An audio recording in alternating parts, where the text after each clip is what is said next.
बजारमा अहिले टमेटोको भाउ चाहिँ धेरै सस्तो भएको कारणले मैले पनि अस्ति 2 केजी टमेटो घरमा लिएर आएको थिएँ।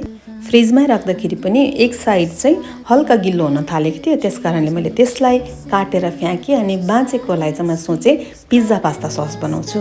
यसैले आधा भागलाई काटेर मैले उमाले पछाडि लसुन र प्याज मसिनो काटेर राखेँ अनि लसुनलाई मजाले खुर्याए पछाडि प्याजलाई पनि त्यसमा म एड गर्दैछु। अब प्याज पनि एड गरे पछाडि हल्का नुन लगाएर त्यसलाई चलाउँदैछु। नुन हाले पछाडि चाहिँ छिट्टै प्याज खुरिन्छ नि त। अनि मैले अस्ति विन्टरमा नै डल्ले खुर्सानीको एउटा पेस्ट बनाएर राखेको थिएँ, जसमा चाहिँ मैले लगाएको छु टिमुर लसुनहरू मिक्स गरेर। त्यो पेस्टलाई पनि म यसमा एड गर्दैछु।